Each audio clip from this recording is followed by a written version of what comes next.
Meus irmãos, vamos então refletir sobre esse tema, a rotina na vida espiritual. Olha, você sabe que isso é muito importante, tá? Eu não vou ler uma citação bíblica somente, porque eu vou ler várias ao longo da nossa reflexão, mas eu adianto que é um tema muito pertinente. Olha, a indisciplina, gente, a procrastinação, né? O que é a procrastinação? É aquele hábito viciado, né, de sempre adiar as coisas, adiar. A pessoa tem que fazer uma coisa, ela fica enrolando no sofá, enrolando no celular, e ela vai perdendo o timing das coisas, o tempo, né? E ela vai perdendo oportunidades. Você sabe que muita gente deixa de crescer na vida espiritual por indisciplina e procrastinação, sabe? Isso é um vício muito sério. Então, a rotina, que às vezes tem uma conotação negativa para algumas pessoas, ela no fundo, ela não é ruim. Pelo contrário, ela evoca, melhor dizendo, uma disciplina, né? Então, a rotina espiritual, ela é fundamental para a saúde da alma. Por quê? Nós vamos entender juntos. Ela ordena o coração, educa os afetos e nos mantém abertos à graça de Deus. Sem uma disciplina espiritual, uma rotina estável, gente, a vida interior vai se dispersar. Pior coisa na vida espiritual, diziam os padres do deserto, é a dispersão. Aquela pessoa que é tão distraída, que ela não consegue ouvir Deus, ela não consegue começar uma coisa e terminar. Isso é muito prejudicial. E com a disciplina, com a rotina, a alma vai adquirindo constância, discernimento, paz, né? Então a Bíblia e a patrística, né, são unânimes nesse sentido. Então vamos lá, constância diante de Deus.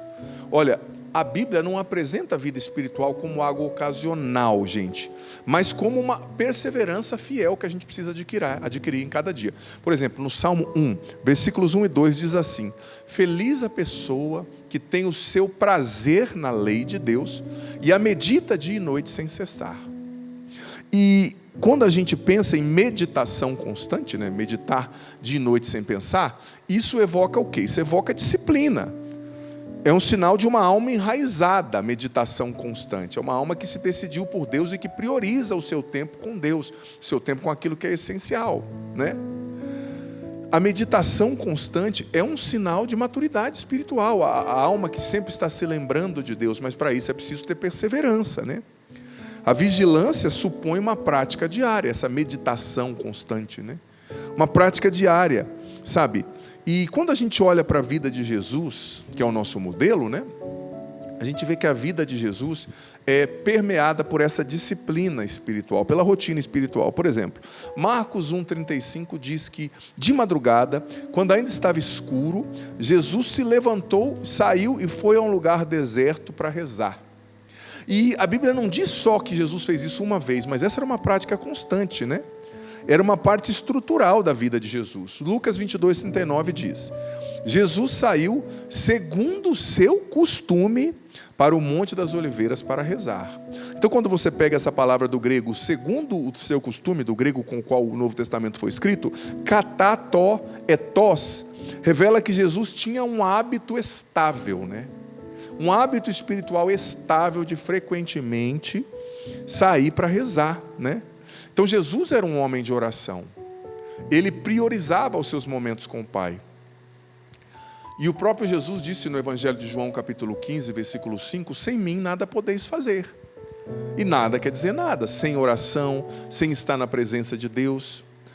Nós não podemos fazer nada, nós dependemos de Deus. Então nós precisamos nos disciplinar para rezar, né? É preciso perseverança, é preciso rotina, é preciso constância. Gente, um homem, por exemplo, que fica adulto e não tem constância, rotina e disciplina, parece um meninão. Uma mulher, às vezes, com filhos, com coisas para fazer, que não tem rotina, que não tem disciplina, se torna uma meninona, sabe? Não tem maturidade, não tem responsabilidade. Olha, e o dia da gente não rende se a gente não tem disciplina e rotina, né? E tem um ditado antigo que dizia assim: quem não planeja faz duas vezes, né? Quem não tem uma rotina, quem não se organiza, sempre está no retrabalho, né? Consertando o que não deu certo. E olha só, Atos dos Apóstolos, Capítulo 2, versículo 42 diz que os apóstolos perseveravam, os cristãos, né, os primeiros cristãos, perseveravam na doutrina dos apóstolos, na comunhão fraterna e na fração do pão nas orações. Fração do pão é uma maneira de dizer Eucaristia, né, a missa. Então, a igreja nasce estruturada ali, a gente vê, por uma rotina espiritual comunitária, constante, que protegia a fé da comunidade, sabe? Que protegia a vida interior. 1 Tessalonicenses 5,17 diz: orai sem cessar. E isso não quer dizer que a gente tem que rezar sem cessar no sentido material do termo, mas no sentido de ter uma vida ritmada pela lembrança de Deus, né? Uma vida que está sempre direcionando tudo o que faz a Deus. Existia um padre do deserto que sempre antes dele responder qualquer coisa, dele fazer qualquer coisa, ele olhava para cima. E perguntavam para ele: por que o senhor olha para cima? Ele fala: não, porque eu quero olhar o meu alvo antes de decidir fazer qualquer coisa, que é o céu, que é Deus. Então eu quero fazer tudo a partir de Deus, tendo essa lembrança de Deus, né? E olha só, falando agora da patrística, né? Os padres do período patrístico, os doutores ali dos 8 primeiros séculos da igreja, eles falavam da rotina espiritual, que era um hábito terapêutico, né? De cura, que preservava e fortalecia a alma. Olha o que Santo Agostinho disse sobre isso, lá no século IV, no livro Confissões, capítulo 8, número 9. A alma adoece quando perde a sua ordem interior. A rotina ordena o amor, impede que o coração se disperse, o perigo da dispersão, que é um câncer na vida espiritual, e ela cria estabilidade interior. Então, o Santo Agostinho está dizendo: a alma adoece quando perde a sua ordem. Essa é uma virtude que nós cristãos precisamos lutar para conquistar. A virtude da ordem. Da disciplina. Por exemplo, no seu dia, no seu cronograma diário, já tem que ter planejado o seu momento de oração. Que momento você vai ler a Bíblia? Que momento você vai talvez ir à missa? Que momento você vai rezar? Padre, eu tenho muita coisa para fazer. Olha, eu vou ser sincero, os meninos aqui me conhecem, sabem a minha vida. Gente, eu sou realmente uma pessoa que tem muita coisa para fazer. Muita, você não tem noção. Mas eu vou dizer para ti, quando a gente não consegue fazer certas coisas, tem a ver muitas vezes mais com desorganização do que com falta de tempo. Quando você se organiza, cara, não estou falando para você ser kamikaze, deixar de dormir, se não der para você fazer uma coisa, porque de fato tem muita coisa no seu prato, né? Você tem muita coisa para fazer, tudo bem, você não faz. Mas se você se organizar, você consegue fazer o exercício físico, você consegue rezar, você consegue, se você tem que limpar a casa, chega e fica no sofá, meu amigo, vendo o gol. É legal, eu gosto também de ver os gols. Hoje mesmo eu vi os gols da Champions League, que foram maravilhosos, diga-se de passagem. Mas você tem que fazer o que você tem que fazer. Depois você descansa. Os antigos diziam, né? Primeiro o dever, depois o prazer. Pode parecer trivial, mas há sabedoria nessa sentença, nessa frase. A gente enrola a vida e depois você tinha meia hora para limpar, você gastaria 10 minutos, aí você fica 27 minutos no sofá. Depois tem que limpar em 3 minutos, sair correndo para uma coisa. Se você se organizasse, a sua vida renderia mais. E sem a ordem, né? A alma adoece, como dizia Santo Agostinho. Talvez você está que nem uma barata tonta porque está te faltando organização. E o que rouba muito a nossa organização aqui, deixa eu vir aqui para a câmera 1. É o celular. Cuidado com isso aqui.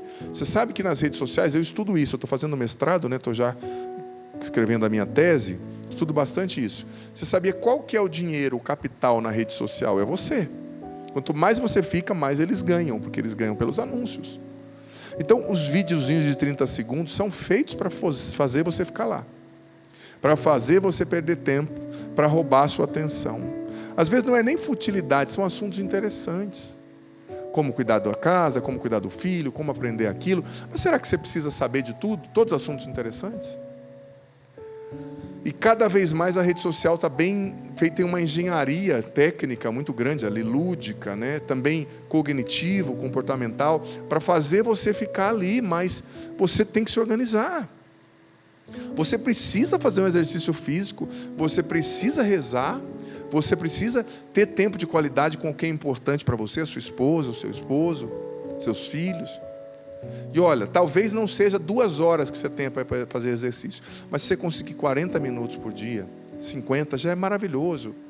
Talvez você não consiga parar e ficar conversando com a sua esposa por 3 horas, mas se você puder 20 minutos com qualidade, olhando para ela, sem mexer no celular, é a linguagem do amor. Às vezes a outra está se sentindo, a esposa, o esposo, seco, carente, infeliz, porque você não dá amor, e a pessoa tem talvez essa linguagem afetiva do amor para se sentir valorizada, né? Atenção, tempo de qualidade. Então, essa ordem é essencial. Ordenar a vida, a virtude da ordem. Nosso dia tem que ter prioridade. Primeiro Deus, depois quem é importante para mim, o amor a Deus, o amor ao próximo, depois o meu trabalho. E olha, eu vou dizer para você, cristão que é enrolão, cristão que não paga a conta, cristão que fica enrolando no trabalho, é um escândalo para Jesus, para a fé e para a igreja. O cristão precisa ser um bom exemplo. Fica enrolando, chega atrasado, sai antes. É assim que você quer que as pessoas leiam o evangelho? Porque muitas pessoas que não são cristãs e que não vão para a igreja, o único evangelho que elas vão ler é a sua vida de cristão naquele ambiente de trabalho. Que evangelho elas estão lendo ao olhar para você? Uma pessoa enrolada, confusa, faz tudo errado. Não dá, né? Virtude da ordem. Depois Santo Agostinho ainda diz, voltando à reflexão sobre ele, a vida cristã não se sustenta por ardores passageiros, mas por hábitos santos. Ou seja, a vida cristã não se sustenta por aqueles momentos, aquilo que Santa Teresa d'Ávila chamava de arroubos, né? Espirituais, no qual eu rezo, eu sinto a consolação, e eu sinto a alma desprendendo do corpo de tanto gozo espiritual. Não. Santo Agostinho está dizendo que não é isso que faz sustento a vida cristã, mas são os hábitos santos, a rotina da oração todos os dias, o visitar o Santíssimo todos os dias. Gente, como é bom visitar o Santíssimo Sacramento, como isso faz a diferença, como isso verdadeiramente muda a gente, cura o nosso coração. Olha, João Cassiano, mestre da espiritualidade monástica, né, lá também do século V, dizia o seguinte, no seu livro Conferências, capítulo 2. Sem uma regra de vida, sem disciplina espiritual, o espírito vagueia. E onde ele vagueia, ele se enfraquece. Olha o que João Cassiano está dizendo, né? Sem uma disciplina espiritual, uma rotina, uma regra de vida, o espírito vagueia, espírito humano, né?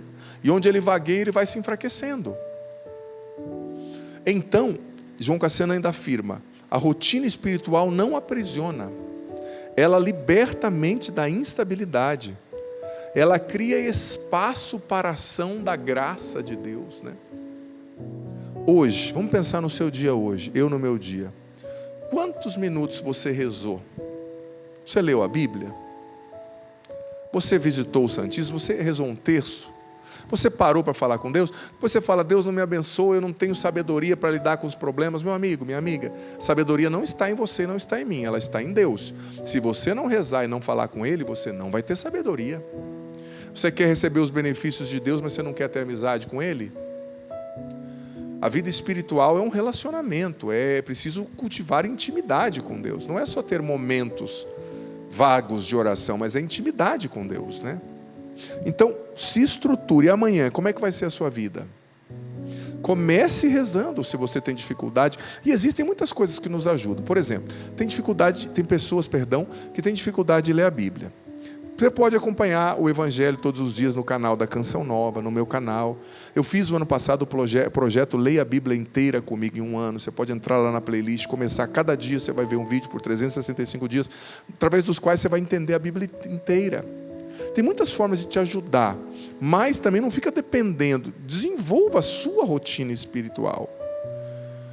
Eu sei que tem pessoas que por temperamento têm uma inclinação maior à disciplina e outros à indisciplina, mas todos temos que lutar, gente. Temos que lutar, nos esforçar.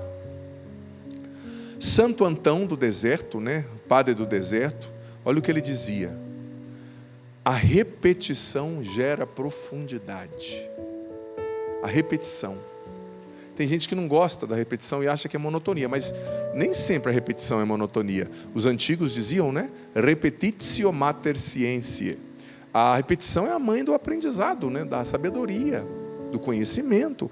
Então, a repetição gera profundidade, sobretudo na vida espiritual. Repetição, todo dia eu vou rezar o terço, todo dia eu vou começar lendo a Bíblia, todo dia eu vou começar com essa disciplina espiritual, sabe? Isso é muito importante. E Santo Antão ainda dizia: assim como o peixe morre fora da água, a alma morre fora da oração. Assim como o peixe morre fora da água, a alma morre fora da oração. A gente precisa ter momentos de oração, momentos com Deus. E a prática diária da oração, gente, do silêncio, da vigilância, é essencial. Esse recolhimento interior, que todos nós, seja casado, seja solteiro, seja padre, precisamos ter. Desconectar nossa mente de tantos barulhos para o silêncio interior, para a meditação nas coisas sagradas. Isso é uma fidelidade humilde. A rotina espiritual é fruto de uma fidelidade humilde, que vai moldando lentamente a alma, né? Só que a gente quer sempre novidade, barulho, dopamina, vídeo novo, né? Cuidado.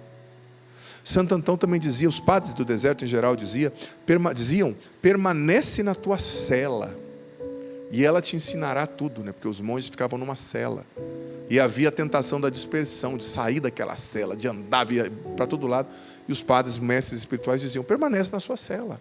E cela aqui para nós simboliza a rotina espiritual que forma o coração, ou seja, permanece no dia a dia, permanece. Às vezes a gente quer tanta novidade. Por que a pessoa atrai? Eu quero atrai, né, o esposo, a esposa. Eu quero novidade, deixa a família. Eu quero novidade, deixa de rezar. Eu quero novidade. É um imaturo.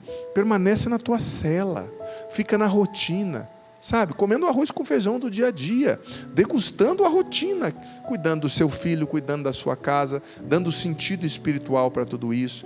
Às vezes você acha que Deus quer que você vá para a lua para agradá-lo. Não, Ele quer que você faça bem feito aquilo que Ele já te confiou no dia a dia. O seu trabalho, o cuidado com a sua casa, a sua rotina de mãe, de pai, de trabalhador, de padre, o atender bem as pessoas, no caso nós sacerdotes, né? Por fim, São Basílio Magno afirma, né, dizia: nada conduz tanto à virtude quanto à constância no bem. Ele escreveu isso na sua regra maior.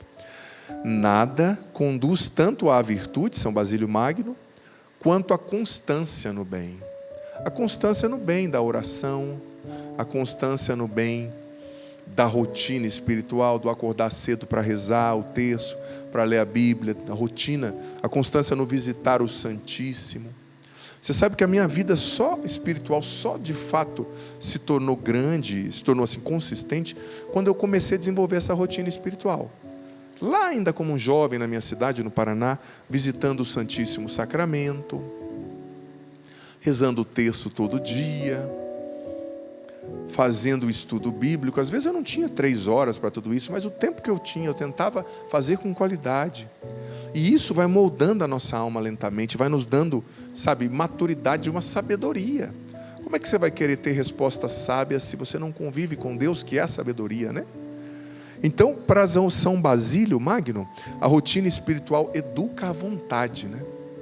Como nós temos hoje em dia vontades deseducadas, pessoas grandes, adultas, que agem como criança, só fazem o que querem, fazem birra quando não têm o que querem. Outras formas de birra, talvez não é o choro, mas é as chantagens, são as chantagens emocionais, são, sabe, as formas de manipulação dos outros. Então, São Basílio ainda dizia, a rotina espiritual educa a vontade, cura a instabilidade interior e conduz à verdadeira liberdade. E para ele, a falta de rotina espiritual gera superficialidade espiritual, instabilidade espiritual e emocional, vulnerabilidade às tentações. Se você não tem uma rotina de oração, uma rotina de disciplina, de jejum semanal, de confissão mensal, você está vulnerável às tentações. E a falta de rotina da virtude da ordem, da rotina espiritual, gera a perda do sentido da presença de Deus. Perda do sentido da presença de Deus. Olha o que São Basílio Magno, doutor da igreja, está dizendo. E por fim, São São Basílio dizia, a rotina é como o pulso vital da alma, né? A rotina espiritual. Claro, eu estou falando de rotina espiritual, mas isso serve também para a rotina dos exercícios físicos. Gente, nunca como hoje a ciência nos mostra o quanto que é importante o exercício físico para você envelhecer bem. O idoso mesmo que perde tanta massa, né, magra, tanto músculo, se ele não faz uma academia, se ele não suplementa, ele vai começar a cair, né? Quanto idoso que cai? Porque a cabeça continua pesando, né? Os ossos da cabeça são pesados e vai perdendo o músculo, a massa magra. Então é benefício para envelhecer bem. Tem que ter disciplina. Agora a pessoa vai acomodando, não faz nada, e quando vai fazer uma caminhada parece que está a meio centésimo de quilômetro por hora, né? Não consegue se impor uma disciplina, sabe? É ruim. A disciplina gera santidade, como dizia o padre Jonas Abib. E São Gregório Magno, falei de São Basílio Magno, agora outro Magno, São Gregório, também doutor da igreja, diz: a graça visita os que vigiam, os que estão vigilantes na rotina espiritual, a graça de Deus, as bênçãos de Deus, né, os benefícios de Deus. Então, sintetizando, tenhamos uma rotina espiritual, com oração diária, mesmo que seja breve, mas fiel. Tenhamos uma rotina de escutar a palavra de Deus todos os dias, de ouvir, de meditar, não só ouvir o Evangelho, como eu falo lá no meu canal, quando eu posto a homilia, e sair como um ouvinte correndo, ouvinte distraído, que abre o aplicativo de banco, que manda 15 mensagens, nem pensa no que o Evangelho disse, e daqui 5 minutos já esqueceu, né? Rotina de escuta da palavra, rotina de exame de consciência todos os dias, todas as noites, fazer o exame de consciência daquele dia, anotar os pecados para a próxima confissão, rotina de silêncio interior, isso é disciplina espiritual, rotina de sacramentos vividos com regularidade, né? Isso é rotina espiritual. Estou dando pontos, já dei 5 pontos aqui. Oração diária, escuta da palavra de Deus, exame de consciência diário, silêncio interior diário, sacramentos vividos com regularidade, né? Mas lembrando, é preciso ter ritmo na doutrina espiritual, na rotina espiritual, não perfeccionismo. Ritmo é diferente de perfeccionismo, porque tem gente que tem aí tendência à mania, né? Episódios de mania, e começa a encanar. Se não reza, não dorme, fica surtado, né? Não é assim também. Ritmo não é perfeccionismo. É isso, vamos cantar um pouquinho, preparando nosso coração. Segundo bloco eu estarei aqui para responder sua mensagem via WhatsApp, Facebook, Twitter, Instagram, sobre esse tema e sobre o que foi importante para você. Este é um programa de direção espiritual e eu estarei aqui por você.